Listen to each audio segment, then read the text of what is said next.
Bonjour et bienvenue dans la quotidienne de School TV, l'émission qui vous raconte l'école au quotidien. Au sommaire aujourd'hui, les programmes scolaires idéaux existent-ils? On va en parler avec l'invité du Grand Oral, Roger-François Gauthier. L'anti-sèche d'Amal Laoui. L'anti-sèche, vous le savez, c'est habituellement la façon dont l'actualité résonne dans les programmes. On va faire une chronique inversée avec Amal Laoui aujourd'hui, puisqu'on a un grand spécialiste des programmes.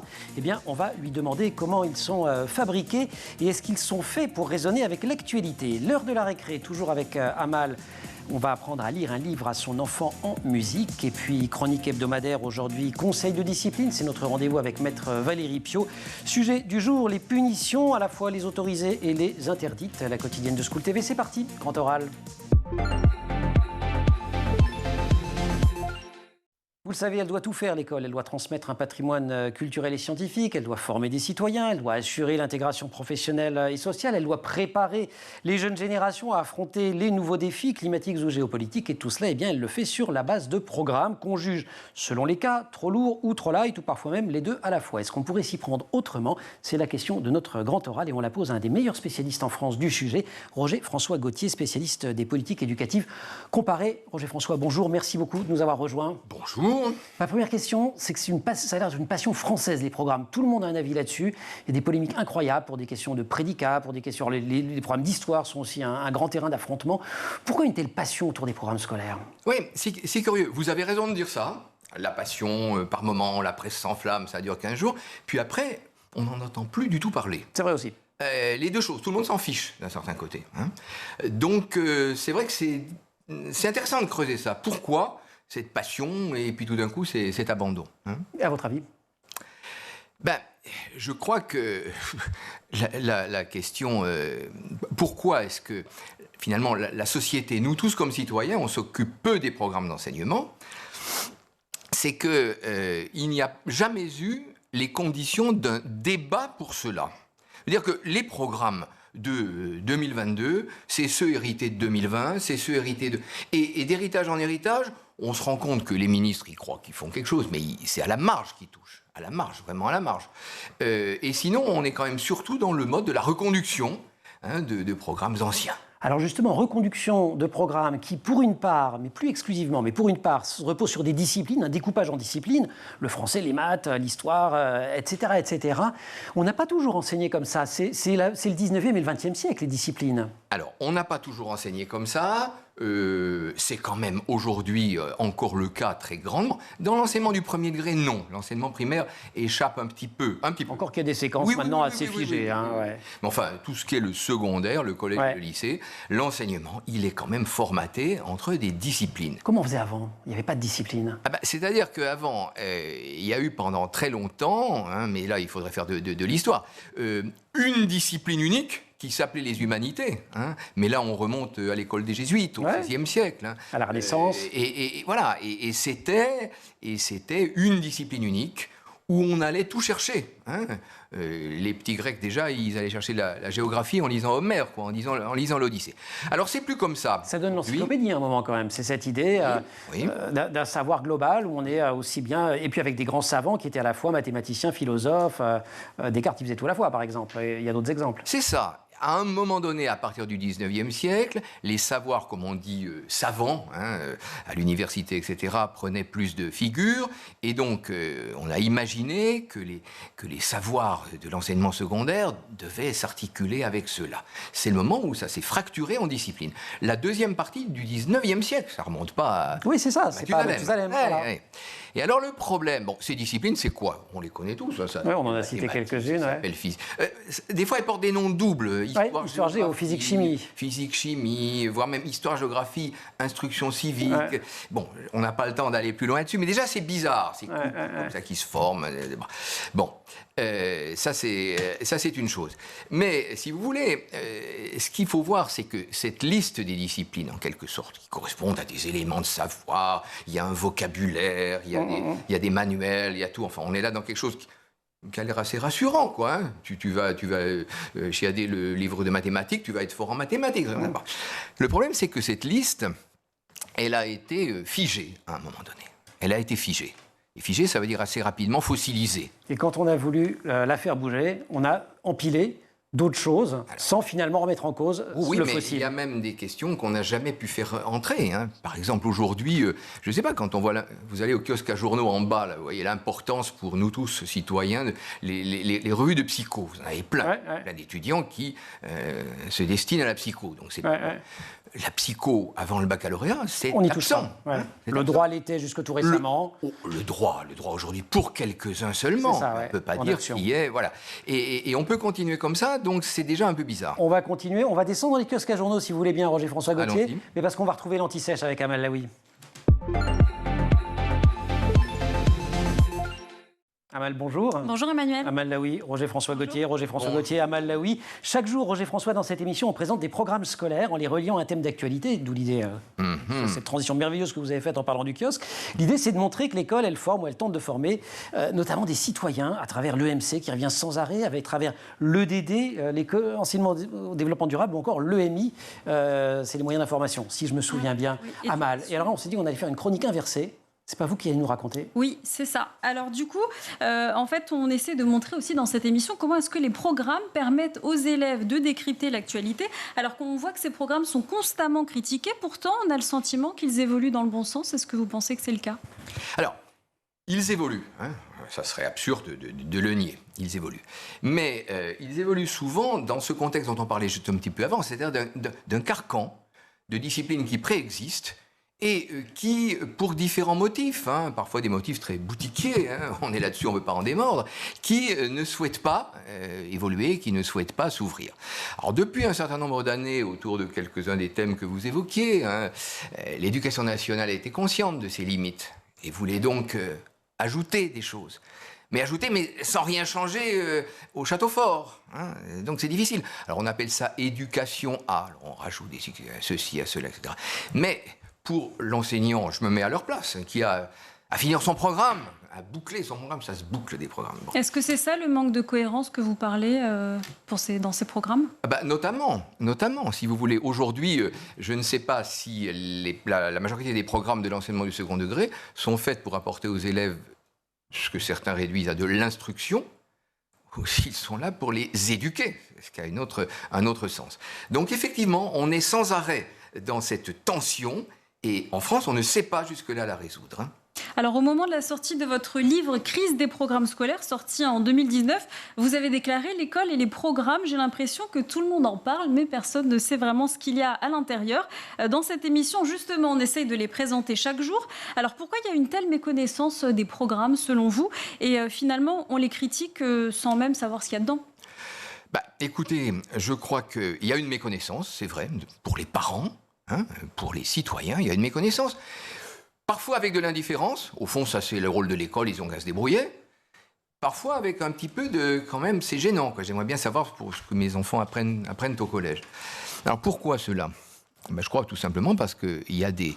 Mais je le dis sans critiquer ni personne, mais il y a des milieux, si vous voulez, qui ont leur intérêt à ce que tout cela ne soit pas dans le débat. Notamment, disons-le, les propriétaires des disciplines installées. Qui ne verrait pas d'un bon œil qu'on aille interférer avec les programmes des disciplines au nom de quoi? Au nom d'autre chose. Et c'est bien ça la question. C'est qui les propriétaires? Alors voilà, les propriétaires, les représentants des disciplines, qu'il s'agisse d'inspecteurs généraux, d'associations, enfin peu importe. Et puis aussi les ministres. Les ministres. Je ne parle pas du ministre qui termine son mandat là, je parle de manière beaucoup... Enfin lui aussi d'ailleurs. Je parle de manière beaucoup plus générale. Quand on est ministre, on aime bien faire joujou avec ça. Faire joujou. Alors, comme finalement, on ne sait pas bien les programmes à quoi ça sert, parce que c'est quand même bien ce qui manque comme réflexion, on ne sait pas bien quelles sont les finalités même de tout ça, le ministre, on ne voit pas pourquoi il n'aurait pas le droit de jouer quoi. Alors il joue. Et on les a vus jouer souvent. Et souvent, ça crée des difficultés, quoi. Ils s'emparent de tel ou tel aspect, de tel ou tel dada, et puis plouf, on parle là-dessus pendant un mois, puis après on n'en parle plus. Pourtant, on a l'impression que quand on lit les programmes avec les nouveaux enseignements, donc l'EMC, l'EDD ou l'EMI, eh bien on a l'impression qu'ils n'apportent pas seulement des connaissances, mais que ces enseignements apprennent quand même à vivre ensemble. apprennent à ces élèves à vivre ensemble. Oui, vous avez tout à fait raison. C'est ça l'objectif et ça me fait plaisir qu'en les lisant, vous ayez perçu cela. Mais la question, c'est ce que je disais tout à l'heure, si les programmes, notamment, regardez le cas au lycée, où il y a quand même un stress, une presse sur finir les programmes avant, etc. Bon, ces textes que vous évoquez, qui effectivement visent des choses autres que la compétition, notamment... pourrait-on apprendre à vivre avec les autres, des choses comme ça. Bon, ces choses-là, par la force des choses, ça se trouve extrêmement minoré dans la réalité des établissements. Et dans les heures qu'on y passe. Oui. Moi, j'ai une question pour vous, Amal. Parce que vous avez découvert cet univers des programmes scolaires à l'occasion de la création de cette émission. On vous a passé commande, on va vous dire, il faut trouver un fait d'actu tous les jours et puiser dans les programmes. Vous attendiez... Comment s'est passée cette plongée dans les programmes? Écoutez, vous êtes très jeune, ça remonte à il n'y a pas longtemps, vos années d'études, mais quand même. Il y a beaucoup de ressources, j'ai trouvé, dans le site Eduscol. Il y a beaucoup de... il y a des pages, des documents PDF de plusieurs pages dans lesquels les professeurs, on les aide à aller vers certaines pistes. Et on voit que la finalité, à chaque fois, c'est de former des citoyens, de former des gens qui seront capables de vivre ensemble. Donc on a finalement l'impression que, en tout cas sur le papier, ça a l'air d'être cohérent. Vous venez de répondre sur le papier. Vous venez vraiment de répondre parce que c'est bien la question. Ces choses sont juxtaposées, c'est tout à fait intéressant. Il y a quand même d'autres choses. C'est que tout de même, des textes qui définissent ce que vous appeliez il y a un instant l'éducation, le vivre ensemble. Ça mériterait quand même d'être discuté plus largement que par 3 tartampions autour d'une table. C'est nous les tartampions? Aujourd'hui, oui. D'accord. Non, parce que vous dites 3, donc c'est pour ça, je me mets en prononçant le chiffre, je me suis dit zut. Oui, c'est ça. Ils vont se sentir visés. Emmanuel va réagir là-dessus. Bon. Autre chose que d'être discuté en petit comité, on va dire. Or, vous voyez, une chose importante, par exemple, dans les programmes d'enseignement moral et civique, à l'école primaire et au collège, nous avions, parce qu'il se trouve que ça a été une étape de ma carrière où j'avais participé à ça, estimé que, par exemple, pour un jeune enfant, la maîtrise de l'émotion, apprendre à maîtriser l'émotion, la colère... C'était important. C'était un truc très important. Ouais. Jusqu'ici, l'école, oh là là, pas du tout, on n'a pas des enfants, on a des élèves. Un élève, ça n'a pas de colère. Un enfant, ça a de la colère. Bon, on avait réussi à mettre ça. Alors, c'est un des points sur lesquels, je vous ai dit tout à l'heure, je ne fais pas d'adresse, mais... Jean-Michel Blanquer a jugé utile de retirer cet aspect-là, parce que ça allait trop loin, on était dans l'éducation, dans se doivent être chargés les familles, etc. Bon, j'habite dans un pays proche où tout récemment j'avais eu à discuter avec des profs de cette histoire de l'émotion, en l'occurrence en Italie. J'ai vu à quel point dans le collège italien, l'acceptation de l'émotion, l'éducation à la maîtrise de l'émotion, c'était important. Ici, ça a été retiré. Donc on a des programmes qui répondent pas assez à la diversité des élèves, c'est ça? Pas assez, même tout simplement à cette chose qui est la responsabilité de grandir, qui est celle de tous les élèves. Voilà, je crois que d'abord c'est ça. Alors après, la diversité, oui, ça c'est vrai. Ça nous mènerait bien loin. Vous voyez, sur une chose toute simple comme... dans les programmes de lettres, vous verrez qu'on parle de littératures étrangères. On dit, c'est bien, littérature espagnole, littérature russe, littérature anglaise, tout ça. Bon. J'avais fait un petit sondage il y a 2 ans de ça, dans les manuels pour aller. Ça n'existe pas pratiquement. Ça n'y est pas, oui. Un jeune bachelier aujourd'hui, interrogez-le sur la littérature anglaise, espagnole et russe, ou italienne et tout ce que vous voulez, ou arabe, c'est rien. Bon, là aussi, on pourrait peut-être avoir des choses un peu plus ouvertes, facilement. Bon, la récré, c'est pas dans les programmes, Roger François, mais c'est au programme de la quotidienne de School TV. C'est dans les programmes. Oui, la pause méridienne, ça fait des débats, ça. Mais c'est pas tellement sur les programmes. On prend une récré? Allez, une récré à mal, c'est bon? C'est bon. Une grande respiration. La récré. Et c'est une récré en chanson. Une récré en chanson, une vidéo dans laquelle vous allez voir qu'un papa réinvente la lecture pour son bébé. Regardez. Mama kisses baby's hair, Mama Llama goes downstairs. Llama Llama red pajama feels alone without his mama. Baby Llama wants a drink. Mama's at the kitchen sink. Llama Llama red pajama calls down to his llama mama. Baby Llama hums a tune. Mama says she'll be up soon. Llama Llama red pajama waiting for his mama. Mama isn't coming yet. Baby Llama starts to fret. Llama Llama red pajama whimpers softly for his mama. Baby Llama starts to moan. Mama hears the phone. Llama Llama red pajama listens quietly for his mama. Baby Llama starts boo-hooing. Voilà un précepte que notre chroniqueuse Célie Luton ne renierait pas. Il n'est jamais trop tôt pour ouvrir un livre avec un bébé. Oui, c'est ça. Lire un livre avec un tout petit est bénéfique, même s'il n'a pas l'âge de lire. En tout cas, il peut manipuler le livre, regarder les images, les couleurs, les mots. La lecture permet un moment de plaisir partagé avec l'enfant, un moment d'échange, d'écoute. Et en tant que parent, eh bien, il est important de prendre le temps nécessaire de lire. La séance de lecture n'a pas besoin d'être très longue. Il suffit seulement d'en faire une habitude et de rester à l'écoute de l'enfant. Mais là, on ne se contente pas de lire. On chante aussi. Oui, il y a aussi du chant, vous l'avez vu. En tout cas, le chant permet de booster l'apprentissage de la parole chez le bébé. C'est un premier mode de communication qu'on établit avec l'enfant. Un environnement musical stimulant contribue au développement cognitif et sensoriel d'un enfant. Chanter pour un bébé est aussi bénéfique que de lire ou de jouer avec lui. Cela maintient son attention. Et si on chante faux ? Et si on chante faux, mais il n'y a pas de problème parce que votre voix apportera une sécurité et un confort émotionnel à votre enfant. Vous êtes rassuré. Le chant est un merveilleux outil, vous l'avez compris, d'éveil, mais aussi un moyen de nouer des moments de relation très privilégiés avec les tout-petits. Merci beaucoup, Amal. Fin de la récré. Vous pouvez rester avec nous pour la suite de l'entretien, puisque tout ça est très bien commencé. On retrouve le grand oral. Grand oral avec Roger-François Gauthier, spécialiste des politiques éducatives comparées, ancien membre du Conseil supérieur des programmes. Politiques éducatives comparées entre différents pays. Est-ce qu'on s'y prend comment par rapport à d'autres ? Il y a une grande différence, et je crois qu'un certain nombre de pays sont en train de basculer vers ce qu'on appelle le curriculum, ce qui est différent des programmes. En 2 mots, le curriculum, sa vie, son œuvre. Alors, tout à l'heure, on parlait quand même en France d'une espèce d'ébiettement. Ébiettement entre les disciplines, entre les enseignements, tout ça. Alors, c'est pas un hasard si, dans un certain nombre de pays, depuis déjà pas mal de temps, on a plutôt l'idée d'une globalité. Quelles sont les finalités ? En posant la question de manière très concrète, quel est le jeune que nous aimerions voir quitter l'école à 16 ans ? Qu'est-ce qu'on aimerait qu'il sache faire, qu'il sache tout court ? Voilà.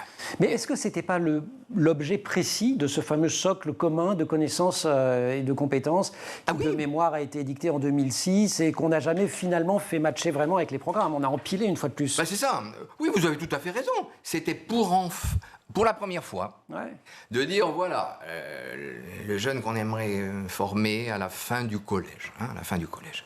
Et une fois qu'on a ça, on peut arriver quand même à déterminer. L'école a fait son boulot. On appelle les disciplines et on leur dit, toi là-dedans, tu prends quoi ? Toi là-dedans, tu... Oui, c'est autre chose que on de dire quel est le programme de français, de maths, d'histoire et de mettre une agrafe. Qu'est-ce que tu fais ? Là-dedans, tu te charges de quoi ? Pour faire un citoyen, pour faire quelqu'un qui est capable d'accéder à des œuvres du patrimoine, etc. Absolument, et on peut continuer longtemps comme ça. Un enfant qui se maîtrise, enfin, il y a des tas de choses. Bon. Le problème, vous l'évoquez, c'est que ce truc-là, on en a parlé 2 fois. Le législateur en France a voté là-dessus 2 fois, 2006-2012. Mais comme cette idée était sans doute révolutionnaire, parce qu'elle consistait à aller contre des tendances anciennes, ça a été un sabotage. Voilà, un sabotage par les politiques successifs, de droite, de gauche, là vous pouvez tous les mettre. C'est-à-dire que ce socle n'est pas entré en vigueur. Aujourd'hui même, on ose à peine en parler, parce que alors qu'il y avait une loi, alors qu'il y a une loi, si vous voulez. Quand on parle de programme ou d'une formation scolaire qui répondrait aux grands défis du moment, j'ai signalé le défi climatique. Alors on peut dire qu'avec le DD, éducation et développement durable, au moins l'école s'en est rendu compte, mais il peut y avoir une autre perspective qui est d'actualité aujourd'hui, qui est la perspective européenne. Est-ce qu'on ne pourrait pas imaginer qu'au niveau européen, tous les enfants des pays membres de l'Union européenne aient des morceaux de programme en commun ? Alors, il y a 2 choses passionnantes dans votre question. Donc, vous allez les rendre passionnantes, vous. Non, mais effectivement, alors on peut commencer par la question de l'Europe. Comme vous le savez, l'Europe, ça a été une histoire économique. Bon, on n'a pas commencé par la culture. Non, on a fait la CECA, on a fait la PAC, on a fait toutes ces choses-là. Comme on dit que Jean Monnet l'aurait dit, c'est pas sûr. Bon. Alors, aujourd'hui, on voit bien que c'est un peu ce qui manque quand même. C'est un peu ce qui manque. Alors, moi, d'un côté, je pense que ça serait extrêmement souhaitable de ne pas avoir en Europe quand même cet ensemble de pays qui veut quand même au niveau de la démocratie, au niveau du droit des gens dire des choses, qu'on ait des programmes comme ceux qui sont actuellement ficelés en Pologne ou en Hongrie, qui sont des incitations au racisme, à tout ce que vous voulez. Bon. Donc déjà ça, dans le cadre de l'Europe, c'est pas acceptable.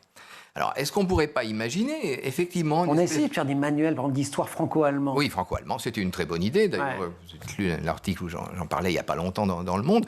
Mais oui, mais voilà, ça, à l'échelle européenne, ça serait une idée bien intéressante. Mais c'est pas de la tarte, si vous me permettez cette expression, hein, parce qu'on est quand même avec des systèmes qui vivent, pour certains, et nous peut-être d'un certain côté, avec des idées extrêmement souverainistes des programmes d'enseignement. Hein.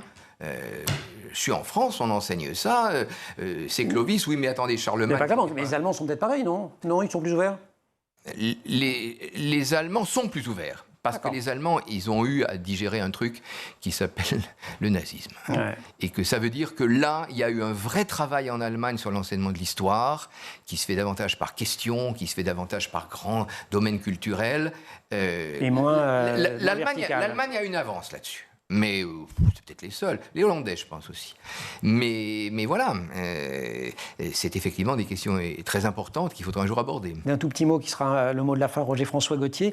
Vous plaidez, je crois que c'est toujours dans Le Monde d'ailleurs, pour un nouveau PISA. PISA, vous savez, c'est ce classement des élèves de 15 ans que fait l'OCDE. Un PISA qui, au lieu de classer les pays par rapport aux compétences des élèves de 15 ans, classerait les pays sur le rapport à la raison et à l'universel de leur programme scolaire. Ben oui, c'est un peu la même question. Donc on aurait le Brésil, la Hongrie, la Pologne. Est-ce qu'on peut aujourd'hui pas très bien classé des pays aussi proches que la Pologne, la Turquie serait pas géniale non plus. La Turquie c'est pas génial. Et les États-Unis d'Amérique du Nord. Hein. Alors là, dans beaucoup d'États parce que c'est ça. Est-ce qu'on peut sur des choses aussi importantes pour la paix? Pour la vie commune sur la Terre, laisser des pays faire n'importe quoi. Ouais. Est-ce que c'est possible de continuer comme ça? Alors la question, elle est radicalement neuve, mais je pense que ça serait quand même intéressant, plutôt que de regarder PISA, c'est très bien, mais plutôt que de s'interroger sur des compétences hors programme d'ailleurs, hein, comme le fait PISA, de regarder des choses comme ça. Qu'est-ce que tu fais, toi, pays, dans tes programmes, pour la prise en compte de vivre avec autrui, etc. quoi. Voilà. Roger-François Gauthier, c'est l'heure. On a un conseil de discipline dans l'émission, mais c'est un conseil de discipline sympa, parce qu'il est fait par une avocate, Maître Valérie Piot. Je vous propose qu'on la regarde. Elle nous donne des conseils juridiques sur les droits des élèves. Amal, merci beaucoup. Conseils juridiques sur les droits des élèves. Et aujourd'hui, le sujet, ce sont les punitions, les interdites et les autorisées. Conseil de discipline. Bonjour, nous allons parler des punitions autorisées et interdites à l'école. Déjà, qu'est-ce que c'est qu'une punition? Une punition, c'est lorsqu'un élève commet un manquement mineur au règlement intérieur. À ce moment-là, le membre de l'équipe éducative va directement prononcer une punition à l'encontre de l'élève pour un manquement au règlement intérieur. Donc la punition, en fait, doit figurer dans le règlement intérieur de l'établissement. Quelles sont les punitions autorisées à l'école ? Comme la loi ne prévoit pas de liste exhaustive des punitions, contrairement aux sanctions, c'est le règlement intérieur de l'établissement qui va définir les punitions autorisées dans l'école. Il faut donc consulter le règlement intérieur. À titre indicatif, l'Éducation nationale indique comme punition autorisée l'excuse orale ou écrite, le mot dans le carnet de correspondance, éventuellement un devoir supplémentaire à faire ou une heure de retenue. Il y a également la confiscation, à condition d'être prévue dans le règlement intérieur, que les modalités de la confiscation soient prévues, ainsi que les modalités de restitution, par exemple d'un téléphone portable. Quelles sont les punitions interdites ? Tout d'abord, toute forme de violence, physique ou verbale, est bien évidemment interdite à l'école. La France a ratifié la Convention des droits de l'enfant qui interdit toute punition contraire à la dignité de l'élève. Donc, outre les formes de violence, par exemple, la Grande-Bretagne a été condamnée pour des châtiments corporels par la Cour européenne des droits de l'homme au sein de ses établissements scolaires. On interdit également les punitions humiliantes et vexatoires comme les bonnets d'âne de l'époque ancienne. Donc ce type de punition est interdite. Deuxième chose très importante, en fait, la punition doit sanctionner le comportement de l'élève et est complètement distincte de son travail. Donc on ne peut pas mettre un 0 à un élève parce qu'il a eu un mauvais comportement ou baisser sa note pour un problème de comportement. Donc bien distinguer le travail du comportement de l'élève. Ensuite, il y a également une interdiction des punitions collectives. La punition doit être individualisée en fonction du comportement de chacun. Et de ce fait-là, il est interdit de punir collectivement une classe, par exemple pour un problème de bavardage, puisque des élèves qui n'auront pas bavardé vont être punis comme des élèves qui auront bavardé. Enfin, la dernière interdiction porte sur l'exclusion ponctuelle de cours sans prise en charge par la vie scolaire. Ça veut dire qu'on ne peut pas exclure un enfant qui va rester dans le couloir. Déjà, une exclusion de cours doit être exceptionnelle. Il faut qu'il y ait impérativement une prise en charge par la vie scolaire, puisque l'enfant doit toujours être sous la surveillance d'un adulte et l'enfant, à ce moment-là, doit avoir un devoir à faire en permanence sous le contrôle de la vie scolaire. Donc, il est très important de savoir aussi que les parents, en cas de punition, doivent systématiquement être avisés. La punition est donnée dans un but éducatif et la famille doit être informée. Voilà, vous savez tout sur les punitions autorisées et interdites à l'école pour défendre au mieux les droits de votre enfant en cas de punition que vous pouvez éventuellement contester s'il y a lieu. Ne pas mélanger sanctions et punitions. Maître Valérie Piot, c'était le conseil de discipline. La quotidienne de School TV, c'est quasiment fini pour aujourd'hui. Roger-François Gauthier, merci mille fois de nous avoir accompagnés. J'avais une dernière question. Vous avez dit qu'il y a des gardiens des disciplines, ce qui rend compliqué de changer les programmes. Mais si on prend le truc à l'inverse, est-ce que le gardien ne peut pas changer lui-même les choses? Est-ce qu'on les implique assez, les enseignants? Ah mais non, mais ça c'est une question centrale. Jusqu'ici, comme c'est fait en dehors d'eux et loin d'eux, et sans qu'on sache pourquoi, au fond c'est ça, pourquoi tel truc est au programme et pas tel autre. La plupart des enseignants... Et donc forcément, quand ils ont un truc, ils s'y accrochent. Et donc voilà. C'est un truc qui leur tombe dessus. Ils n'ont pas le droit d'aller beaucoup à côté. Et un des problèmes vient de là. Un des nœuds vient de là. On a un petit peu de démocratie participative du côté des enseignants pour faire des programmes. Absolument. Roger-François Gauthier, merci mille fois. Amal, merci beaucoup. Merci à toutes et à tous. Et notamment à l'équipe. Marine Plantec, assistée par Charles Fontaine. Emma Razafin-Dralambeau au maquillage. Héloïse Merlin au son.